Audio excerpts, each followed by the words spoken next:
Ok, alors si vous voulez modifier le motif, on imagine que les couleurs vous plaisent, mais vous voulez...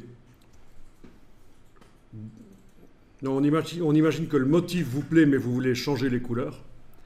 Bon, ben, il va falloir avoir accès au motif de base, ce qui a été, oui, ce qui a été mis dans la palette des motifs là, les vecteurs qui ont été mis là, il faudrait qu'on y ait accès. Et alors voilà une solution. En ayant ou pas l'objet sélectionné là, ça n'a pas d'importance. Il suffit de déplacer le motif vers le plan de travail. Alors là, je vais le déplacer sur le côté de la page parce que je ne vais pas aller le mettre au même endroit que le cercle, ce serait idiot. Je le prends, je le déplace. Et voilà, ce sont les vecteurs qui sont à la base de ce motif.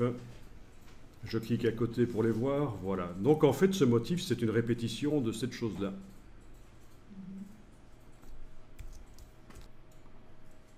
Alors je vais jeter un petit coup d'œil dans la palette des calques pour voir les vecteurs.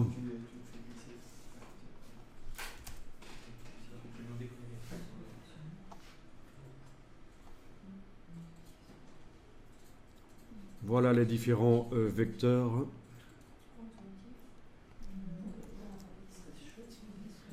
Donc le carré rouge de fond, les différentes formes. Alors voyons un peu le carré qui est en dessous là. Le carré qui est tout à fait en dessous ici. Je le sélectionne. Et je vais voir dans la palette des outils. Et je vois que c'est un carré sans couleur de fond et sans contour. Bon, à mon avis, il est inutile dans ce cas-ci. Parce que il est venu par défaut là. C'est un carré qui sert normalement à indiquer les limites du motif. Mais les limites du motif, elles sont indiquées par l'autre carré qui est là et qui a la couleur rouge. On n'a pas à faire un motif avec de la transparence autour de lui. Il y a un fond. Et donc c'est ce fond-là rouge qui détermine les limites du motif. Donc ce carré ici, je le sélectionne, je vais le supprimer. Je l'amène sur la corbeille. Voilà. Mais ça, c'est typique. Quand on a un motif, il y a un rectangle qui est délimiteur, sans couleur, sans de fond et de contour qui est là. Il faut savoir qu'il est là parce que si vous commencez à chipoter, vous allez parfois lui mettre une couleur. Et on verra plus tard que s'il a une couleur, il n'a plus son rôle de rectangle délimiteur. Ok, alors, je vais verrouiller l'autre objet parce que je ne tiens pas à ce qu'il subisse ce que je vais faire. Donc je verrouille l'objet qui utilise le motif.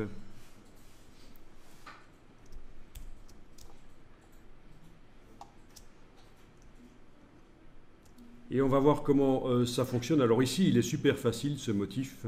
On va quand même, justement, on va étudier avec comment techniquement les choses fonctionnent. Si j'ai un motif donc, qui est composé de plusieurs couleurs, je veux changer la couleur, par exemple le bleu ici, je veux le changer, eh bien je vais sélectionner. Mais si je sélectionne avec la flèche noire, tout se sélectionne, puisqu'il s'agit d'un groupe. Donc je clique à côté et je vais prendre la flèche blanche. Et voilà, je clique sur la forme bleue ici, dont je veux changer la couleur. Alors imaginons que je veux changer la couleur bleue ici et mettre une autre couleur, du vert. Mais je veux aussi que ça le fasse pour toutes les autres formes bleues du motif. Donc vous imaginez qu'on a affaire à un motif beaucoup plus complexe que ça. Quelle va être la procédure pour sélectionner toutes les autres formes qui ont ces caractéristiques ici, qui ont un fond bleu? Il y a un système dans Illustrator qui permet de le faire. Et après on essaiera sur un motif beaucoup plus complexe et vous allez voir que c'est vraiment intéressant.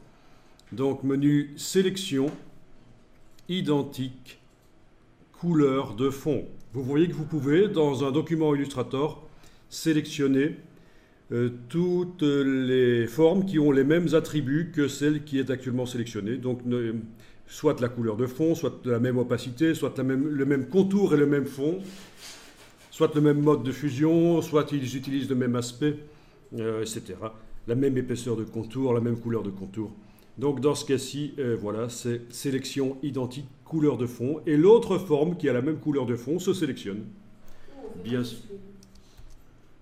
Bien sûr, ici, on aurait pu faire majuscule, mais on est en train d'étudier ce qui se passerait. Et vous allez voir qu'avec le motif des poissons, ça va être beaucoup moins sympa parce qu'il y en a peut-être beaucoup plus. On verra. Il y a certains motifs où il y a quand même pas mal de couleurs identiques sur plein de petites formes. Ce ne sera pas toujours aussi facile que celui-ci.